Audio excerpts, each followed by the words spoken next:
Hello, hello, here we go. It's the Copite Podcast.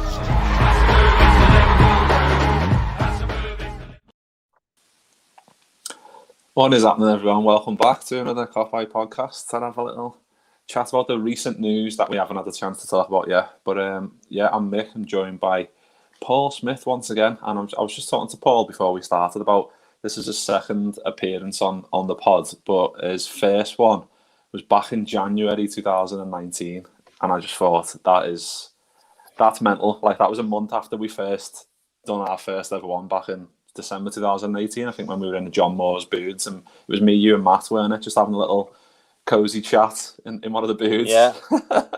Yeah, there was. I feel old now thinking about it, even though it's been like 2.5 years.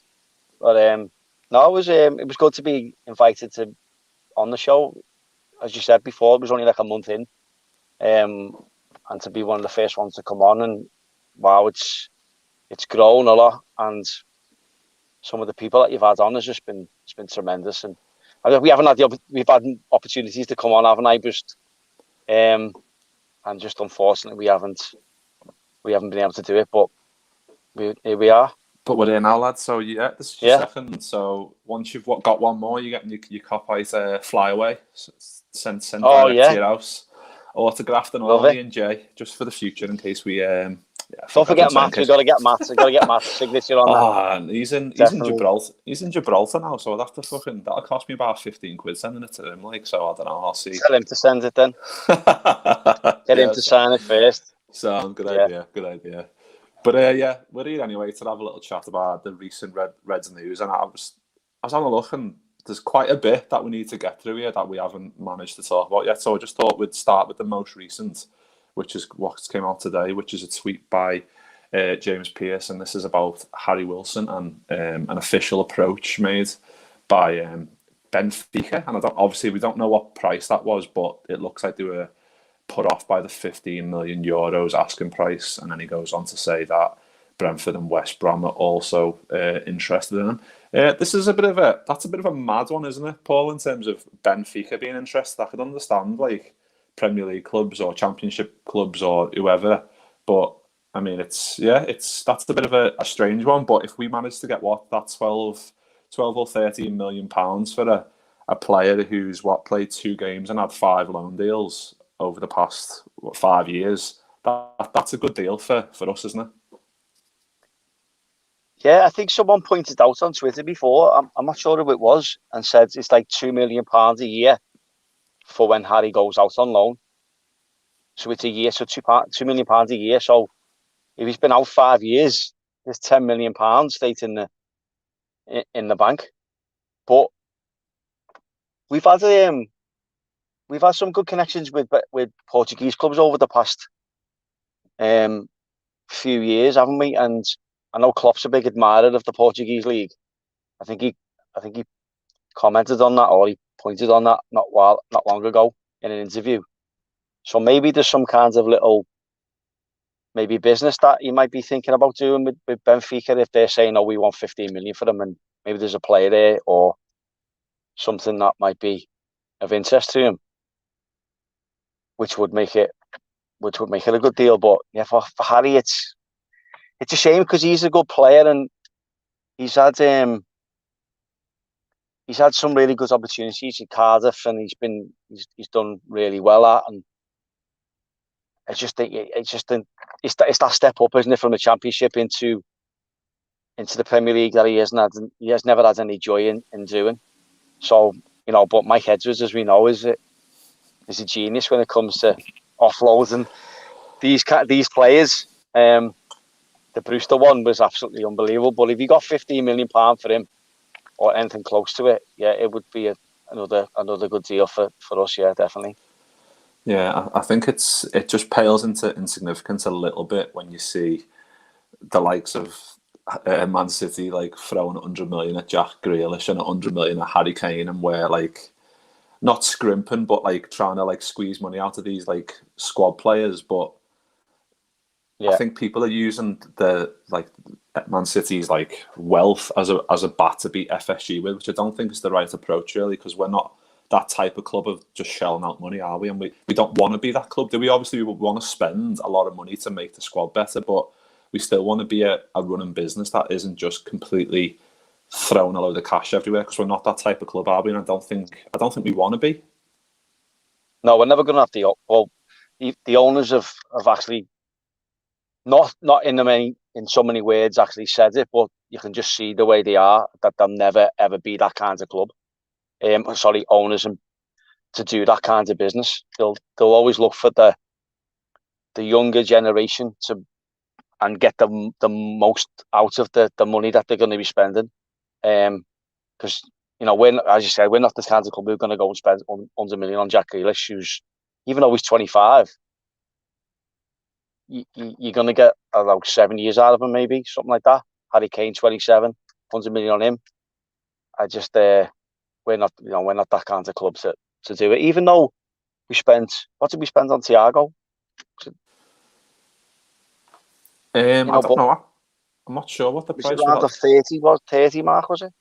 I'm not actually sure, I'm not sure on that one, but we I mean, when you do bring this up, other clubs fans do say, like, we spent like a load on Alisson, we spent a load on Keita, we spent quite a bit on Fabinho, but these were players that were maybe not at the top of the game. Like Kane and Grealish are two of the best in the league, and obviously they'll make them even better squad. But I think it's just, we don't want to be compared in that way. Obviously, we're still a powerhouse of the Premier League and in Europe and whatever else, but we don't want to be like City, where just literally footy manager just throwing like 100 mil there and just crazy money like that. But Thiago, I think it's only Chelsea that are gonna do that kind of business. I mean, you've seen it last year with the players they brought that they brought in, and I don't think Man City had stopped there if they brought Grealish and Harry Kane in.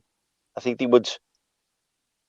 Defensively, still, I think that they're vulnerable, even though they brought Diaz in and he's had a good season. I still think the fullbacks are the same. I think they're questionable. But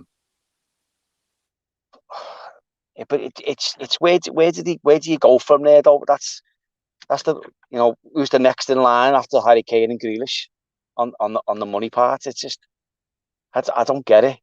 It's just it doesn't give it fair competition for other teams and other squads, because you're never going to get to that. Let's say they go on and win the quadruple next year.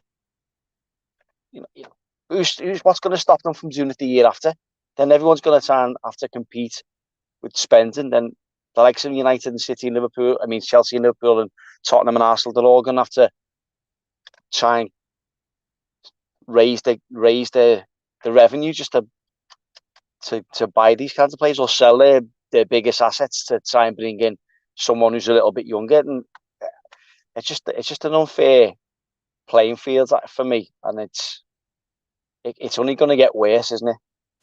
I think so. I think so. With the prices being touted for like Jack Grealish and Kane, like 100 mil each, is just, it's mental. It is absolutely mental money. But Dan's just put a comment in there about, I'm assuming that's Thiago, 25 mil he was. So I mean, it's not amazing. It's a bargain, to be honest, for someone of his ability and his age. Yeah. Because when you think of him, because he's been around for quite a while, I thought he was a little bit older than what he is now.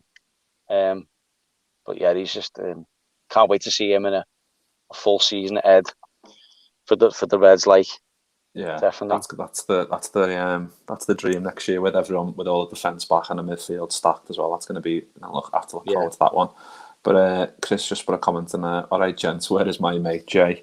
Jay's currently he's down here, and messing. He's at work. He's in a very important meeting, shall we say. Chris just put another comment. I wouldn't mind being like City splashing 200 mil. It would be fun. Yeah, I like.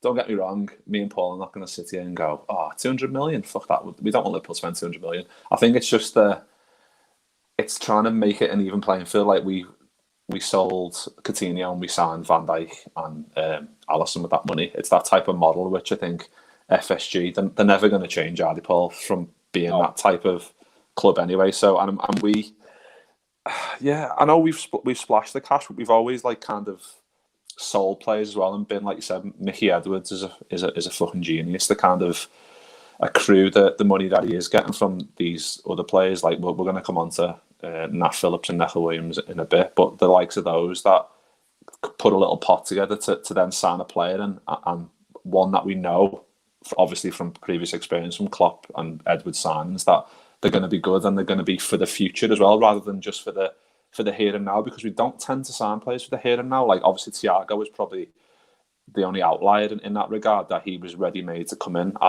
with European pedigree, but the other ones that we've signed were all obviously playing for European clubs, but they were more to come into the club to kind of build them along with the club at the same time, weren't they? Yeah. I think if we never had Klopp, I think he would probably see us maybe trying to spend a bit more money, because that manager would probably need to spend that kind of money to bring the players in. But when you've got someone like Klopp, who knows the ability that he's bringing in a player, I think that's what makes it. That's what it fits for FSG and Jurgen. So he's just going to, with Robertson and players like that, it's always about the training, and he's always said that that's what his philosophy is. It's about the training. But if we had someone like, I don't know, a Conte or a Pochettino, who was even Steven in the future, if that was ever going to happen, I think he would.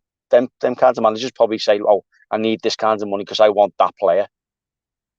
So, and then Pep Guardiola is thinking, "I want them to, because they're going to bolster my squad to try and win the Champions League." And he's had so many goals at it now, Pep. It's only going to be so much time where the owners are going to go, "Well, you're not going to win that cup. You're not going to win it." They had their best chance because they had the better squads, all players fit against Chelsea. But when you've got someone like Tuchel who can mastermind the way he plays, then Pep had no ideas of how to play against Chelsea, and Chelsea knew how to play against Man City. So, but yeah, if Klopp was that kind of manager who wanted to spend that kind of money, I don't think he'd be at Liverpool, to be honest. Yeah, I know it's like Klopp. What we said before, like Klopp is like the perfect manager for us, because he always says he's more of a coach than a manager, because he wants to buy these players in and obviously see the potential and then make them even better, along with making us better as well. But Dan just put a comment in there: I don't even enjoy having loads of money on FIFA. It just becomes boring. The harder you work something in life, the greater the feeling when you achieve your goals. Yeah. Perfectly. Chris has just put. I just cheat on FIFA. Have you ever played it? I just put the players in my squad and then just sell the rest, and that's how you make the money. So you just do it that way. Yeah, or just do the old footy manager trick where you just make yourself managers of both and just go, I'll have Mbappe for free, and you can have fucking, I don't know, someone shite for give me 50 million for it. But Dan's put another comment here. I can't see Liverpool ever moving away from that type of model. By and large, buying players who aren't considered elite and turning them into top players. Yeah, definitely. We've got Southern Scouser and Afternoon Gents. But we'll move on now to something else, because otherwise me and Paul have got footy at 6:30, and we're going to fucking miss it if we carry on like that this rate. But the next one we've got is the news about Quiveen Kelleher, which is he signed a new long-term contract with the Reds. I'm not sure about what the length of this is. I'm hearing it's 5 years, but that's superb news, isn't it, Paul? Because I mean, everyone was fuming when the Adrian news came out about he signed a new contract and going, why are we giving a new contract to him? Is he going to be the new number 2? Are they going to sell Kelleher out on loan? And it's like, no, they just want 3 keepers just in case. And I think Kelleher didn't play loads last year, but I think in the games he did play, he showed just how good he is, didn't he, in those games? Yeah. I think he looked quite cool, calm and collected.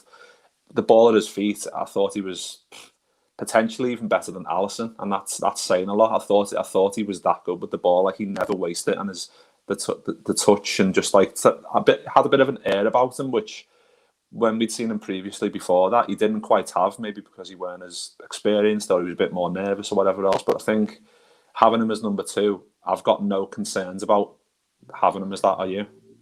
No, not at all. And he's, as you said, he deserved it, the way he's been playing. But when you're an understudy to to someone like Alisson, then you're only going to get better. And he's at a good age where he's just going to keep learning all the time.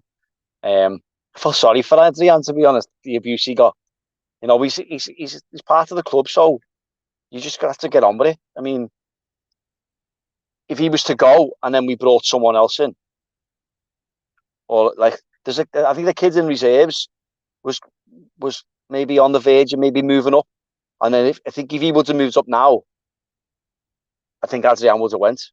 But I think they've probably just said to him, listen, you stay in the reserves for another year and we'll see where we are next year with Adrian. Maybe. I don't know.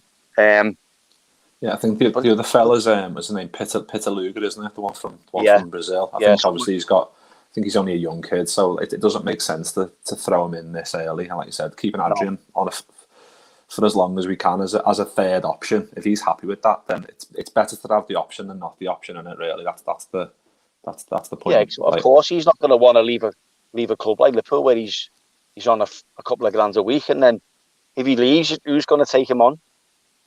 No one probably. He could be sitting around for a long time before he gets another opportunity to play, and maybe he's settled here after a couple of years. And the man won us the Super Cup, so do you know what I mean? I just thank him for that. Really, if he's not going to get any abuse off someone, just thank him. Say thanks for winning the Super Cup. That's what you've done, and that's it. Yeah, I think in certain games he did do well, but there was I think there's so many like big moments, isn't he, that he made mistakes, like the Atletico game, and I think there's the Villa game where they got there. I think it was the 7-2. I think where he passed it out and they got a goal pretty early in the game, and that set the tone for the rest of it, and we got absolutely battered. But it's just moments like that where they stick out, and I think that's what goes against them. I think, but. Southern Scouts has just put another comment in. Kelleher could use a loan, I reckon, but it's tough to find a decent backup keeper, which is basically what you just said, Paul, that we need to... Yeah. There's no point messing around and going, right, whole shake-up, Alisson's number one, get rid of those two, and then getting other people in who haven't been in and around the club and maybe aren't as happy, and you don't know what that's going to do to the rest of the squad's harmony as well. I think that's a big thing that people sometimes don't take into account, that these players have... Like Kelleher especially, has been here since he was 16, I think, and Adrian's been here a couple of years now, so they kind of know what they're doing. And it gives more like Chris has exactly just said there, he's had a big club career coming to an end, and the family is settled. And I think we're it's like a family club type of feel to Liverpool, isn't it? I think the more we keep players around for longer, the better that kind of cohesion is going to be, innit? Yeah, definitely. As you said. I don't know. It's just it's a difficult one with as I said, with the keepers. But if the club are happy with him and Klopp's happy with him, then who is to make judgments over them? So I don't know. It's just he could come on in the game and save us. So in the future, we never know. So it does. It's Liverpool fans sometimes. I don't know. I think like every fan, they just get too emotionally attached and stuff like that. It's just, I don't know. Yeah, there's a big part in the dressing room, as Dan said there. So maybe that's just it. Maybe that's why he's been told to stay. So I think that is a big thing. But we'll shoot straight onto the thing I mentioned earlier about Phillips, and this is from a couple of days ago, I think. And James Pearce put a tweet up about. That Liverpool are prepared to sell him this summer, but they want 15 million for him. Burnley, one of a number of PL clubs who have registered their interest. I think I read something else from another journalist, I can't remember who it is now, that's saying either Burnley or Brighton at the front of the queue, and I think that makes sense, doesn't it? I think he would be absolutely perfect centre-half for Burnley, and obviously if Brighton are losing White to Arsenal, they're in the market for someone, and if they can get someone who's played... I think he played 20 games last year, Nat Phillips, because he had to. Obviously, he wouldn't have in any other season. But the way that he went on and played, and the way, I mean, what a way to, if he does leave without playing another game, what a way to sign off than those 20 games that he played and how good he was, because he was fucking immense, wasn't he? And the fact that we're getting 15 million for him, that's massive, isn't it? Because we wouldn't have got anywhere near that last year. No, I mean, if he hadn't played any part in the running, then you'd be looking at about 5 to 7 mil for him. Maybe not even that. But he showed what he's capable of. He's old school, and he's an old school centre half who, okay, he's not the best on the ball, but if it's in the air, he's heading it, and it's out of play, and it's remarkable. It's an unbelievable story for him, and you've got to give credit where credit's due, and he was top notch, and can you imagine if he got injured though? It's just and it would have been like, oh my God, you've got Williams by himself, so there's no one else who could play him, or Fabinho. But yeah, he deserves it. I think he's too good for Burnley. I think if you think of it that way, he's done so well. I think Burnley's be very grateful to get him, yeah, because he's the kind of perfect fit for them, yeah, definitely. Yeah, I think I wouldn't like us to be playing against him. I'll just say it like that, because he is like, any balls into the box, any corners, he's gonna be heading it clear, isn't he? And like Dan says here, ideal for both parties. 15 million, a very good return for a player who isn't going to be a long-term option for Liverpool, and he deserves a chance to play in the Premier League. Proved that last season.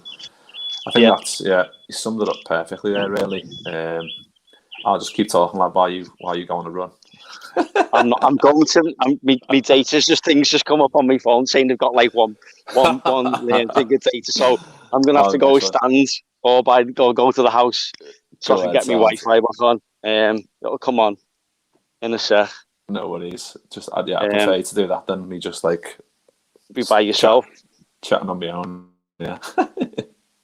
Life now. Here we go. Fucking hell. Let's get this off. There we go. So the other news that we've been looking at is Neco Williams, which is from James Pearce, and that is about obviously his not wanting to stick around, and he looks like he's going to be off. He's keen to secure regular first team football after the Euros. No replacement expected to be signed, as Gomez can provide cover, and Conor Bradley has caught the eye. Klopp planning to keep Tsimikas on board. Yeah, I think this one's a bit more straightforward than the this one's a bit more straightforward than the Nat Phillips one, I think, because I don't think he's going to be getting in to the starting 11 anytime soon. Anyway, Paul's back. There he is. How are we doing? Sorry, guys. Just started the Neco Williams one. So I was just saying, like, I think 10 million for someone who isn't probably going to get that much game time is probably a good deal, because obviously he's got fucking Trent Alexander-Arnold ahead of him, hasn't he? Let's be honest. Trent's 22. There's no way, really, apart from if he wants to just play second fiddle to him. But I think he's got a bit of a taste of it, obviously playing for Wales and whatever else. And if there's clubs there available to come in and sign him, then I think it's probably a good deal, isn't it, really? I think last year, was it last year when Keanu Hoover left for Wolves? I think it was, wasn't it? And I thought he'd go to Wolves and play quite a bit. And obviously then they signed Semedo as well, so that didn't really happen. But I think Neco Williams I think that's, like we said with the Harry Wilson thing, I think that's a similar bracket for me, that we probably just need to recoup that money. And 10 million for a player who hasn't actually played that much and he's still quite young, to be fair, but I think 10 million's a fair enough offer, isn't it, for someone like that? Yeah, I think we did the same with Brewster, didn't we? I think if we had a buyback clause as well, or if they played you had to play a certain amount of games, and they would get so much back or something like that. If he didn't play 50% of the season, Liverpool would get more money for stuff like that. So they had to make sure that he played. I think that might be the case with Neco as well. But yeah, he's not going to get. He's always going to play second fiddle to Trent, and there's been reports he could use Gomez at right back as well. So maybe Klopp's thinking about changing the system. Maybe, if you think of it that way, and play the three centre halves. Maybe, I don't know. I think there's a few, isn't there? There's a few options that people are proper cringing over, like Gomez at right back, which in comparison to Trent. It's not a comparison, is it? Then there's Millie, who can go in there, and it's like he's played left back and done really well for us, obviously, but it's not the same, is it? But it's trying to find a player like an Adrian type player who's happy to come in and just play second fiddle and play when we like needs must, and maybe Trent gets injured, God forbid, or something like that, or we want to change the squad up. And I think Neco Williams probably has bigger sights than just sitting on our bench and kind of just playing second fiddle to someone who he knows he's never going to be ahead of, because Trent's only 2 years ahead of him in terms of age. So there's no way he's gonna really get in that team, is he? So no. So that's yeah. Who do you think would be most suited to Neco then, in terms of if he did leave? I don't know. I think. I mean, you take Trent out of the situation, and it kind of leaves you the attacking options come away from you, don't they? And then so Neco's more defensive. Is he more defensive minded than Trent? I would say he was. He doesn't get forward as much as Trent. I don't know. I as I said before, I'm very intrigued to see how Klopp plays next season, and how he sets up, because there was talk about Oxlade-Chamberlain even playing as a right-sided player as well, so we could play in that kind of mould. He can get forward.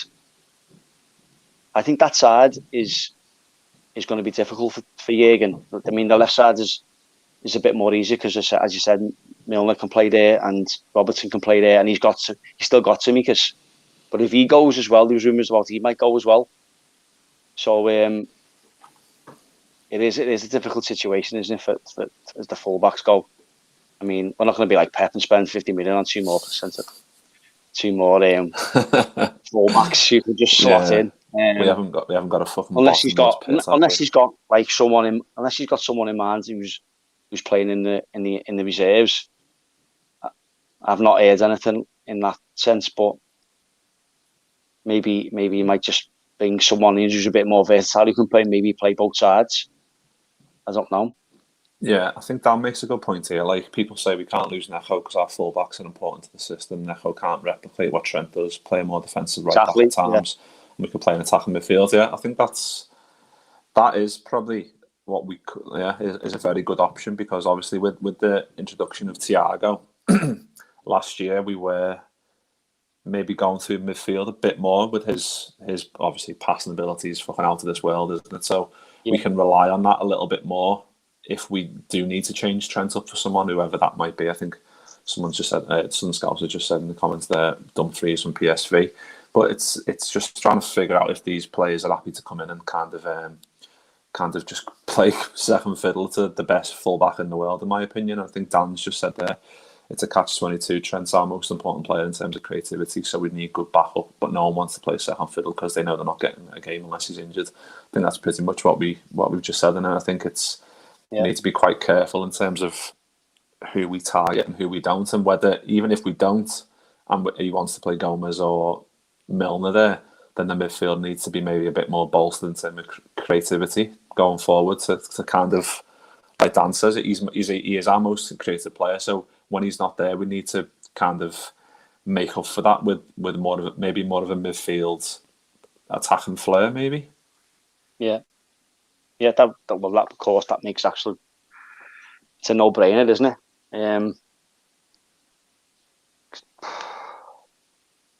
You can understand why Liverpool fans want to get the players in straight away, so you can have an understanding of who can play where and play what. I think he's just going to use Gomez at right back, and insert and get in the games if centres get injured, and then you've got Matip, Konaté and Virgil to play centre. As I think he'll do that, but hopefully, fingers crossed, touch wood, that the lads don't get injured and they have a good season. But it's never that easy, is it? So we can only go off what Klopp is going to do next. and if he sees that as a priority. I mean, like the midfield, as we were talking about, you've talked about, it's an aging midfield, isn't it? I know Wijnaldum's gone now, but Henderson's 31. Thiago, I mean, Fabinho's what, 28? Is he 27? Yeah, he's getting on a little bit at the other side. They're 25. just hitting the prime, but like, Yeah. So it's there's not any young lads who are in that midfield really, but it's all about the technique and heads and stuff like that, isn't it? So yeah, well, we've got Jones, to be fair, who's what, 20, Curtis, but he's like, Curtis Jones looks good, but I think he's started to play a bit more, and I think obviously it's perfect for him that he's in the setup now and he's learning the system, and he can come in like last season. He'd come in and you'd think Curtis Jones looks boss, and then he'd come in the next game, and then he'd be like, not sure, because he's just that type of age where you can't rely on him, and it's not fair to rely on him to produce good performances every week because he is that young and he's still learning the system. So I think he's another one. Another one we haven't touched on is Harvey Elliott. Maybe I don't know if he's going to be sticking around, but I think he could even play like a attacking midfield role. He could be another option. I don't know what Klopp's thinking in terms of him, but there is options there, isn't he, to look at if we need to. Yeah. But yeah, we'll move on a little bit then from that to the next one, which is about Mo Salah. From David Lynch, Mo Salah and Ibrahima Konaté will play a full part in pre-season for Liverpool this summer, with their participation in the Olympics set to be blocked. I think that's huge news, isn't it? Obviously, not losing Mo and Konaté for that. Especially, well, I was going to say especially Konaté, but our top goal scorer, and obviously a new centre half who we can't wait to see. That's huge news to keep those two around, especially to get them both a full pre-season as well. I think that's overlooked sometimes. I mean, look back to last year, Sadio Mane, he hasn't had a fucking pre-season for God knows how long, and I think last year was finally the time where it started to prove that you need that little break and you need that little rest to kind of recharge the batteries and just give your legs a bit of a rest, because he wore himself into the ground. I think you could see that last year, so I'm hoping with a pre-season, obviously him and the likes of Salah as well and Konaté, especially Konaté, he needs a good pre-season to kind of embed himself in the club, and it's imperative for him, isn't it? So that's huge news, isn't it? Yeah, it is. I mean, I know Egypt, for Egypt, he's their main man, isn't he? So of course they're going to look at bringing him in to try and do something in the Olympics. But can you imagine if we lost him, if he did actually go? And then you've also got, if it happens, the African Cup of Nations, and to lose him twice in one season, it's not going to be ideal for Klopp, is it really? So to go off, and then he could, as you said, he could get injured in either one, and then you're looking at losing a big player for the. It depends on the amount of time he's out for, but hopefully he doesn't. But yeah, it's good for us to put our foot down on some players and say, no, he belongs to us. He doesn't belong to you. We pay his wages, so he just contributes to you. So yeah, it's nice to know that he's not going. Yeah, I think people get a bit uppity, don't they, about international tournaments, because they think, if he wants to go, you've got to let him. But it's circumstances that you've got to factor in everything. I think hopefully he's happy. Did they make the World Cup next year? To be honest, I have no fucking idea. To be honest, well, maybe someone in the comments can let us know, but I haven't got a jar of glue about that one. But if he's happy that he's not going, and that's kind of been all decided before that Liverpool have made the decision, and Mo's been consulted, which I imagine he has, obviously, that he's been told that we're going to probably block this and you can't go, and he's happy with that, then it's fucking sound. The club have probably just took responsibility, because we don't even know if Mo said, no, I don't want to play. Because if it comes off him, it looks bad off him to say, oh, no, I don't want to go. So can you just say, oh, the club have blocked me. So the Egyptian Federation have gone, oh, Liverpool have blocked him from going. But we don't really know if Mo said, I don't want to go. Yeah. So that could have been just off for him to say that. But it makes it better for us, exactly. So yeah, I think that Dan just said their qualifiers start soon in Africa. So To be honest, when it comes to that international footy, sometimes I just get it goes completely over my head because I'm just not in tune with it, international footy as much as I used to be. But we'll move on to the last bit of news before we get out of here. Is from UEFA, and it's about the away goals rule.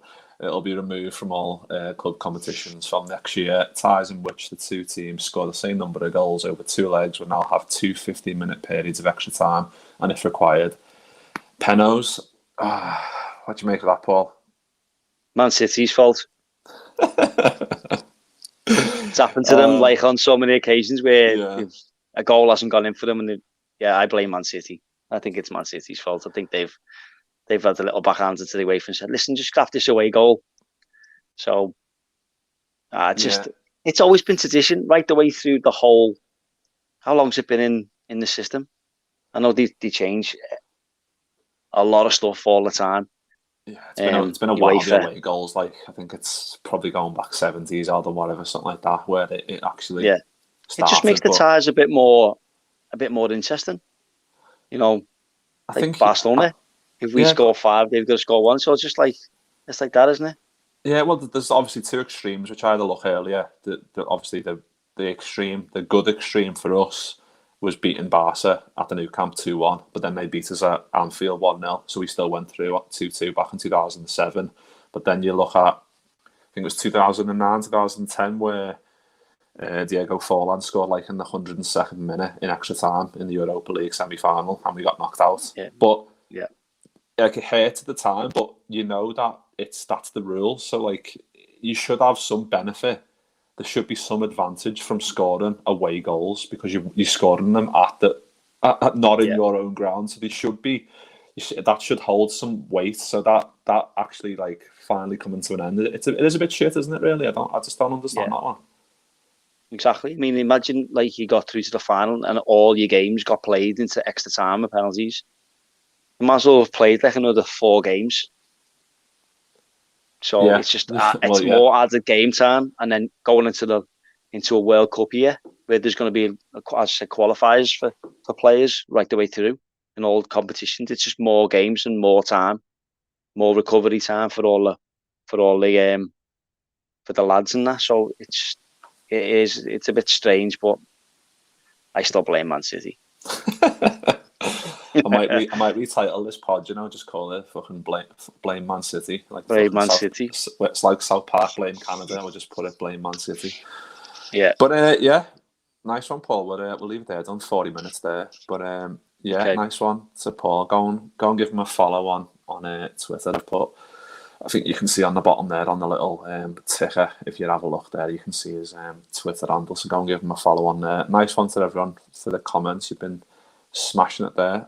And then obviously Paul left. No, you left me for like 2 minutes. I've got to go watch it. I've got to go watch you score 35 yards now in a 5-a-side pitch. Rockets into the side corner. I was more scared about you leaving the chat there rather than playing any game of footy I ever have, because I was like, my face just went full screen and I was like, where do I go now? Good job I didn't have to walk far. Yeah. So. Yeah, nice one to Dan. Thanks, Daniel. Yeah, the cop-out editor.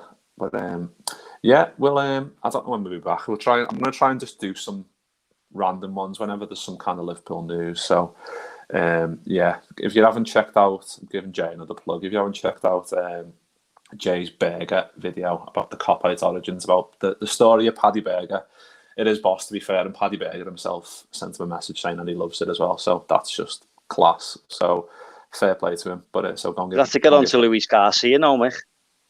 To be honest, I've been banging the fucking drum. I've been like tagging him in goals, and he's like quote tweeting, and I'm like, seen it, yeah. And I'm get him on the show. I've messaged him a few times, like not messaged, like tweeted him, going, just give us a little follow there, Louis. And he's like, just ignores me. So like, I don't want to keep doing it. Well, I suppose if I just keep doing it, he might eventually do it. But that would be one of the that would be amazing if I did. But cool. Nice one, Paul, for jumping on. And we'll see you again in a bit. See you soon.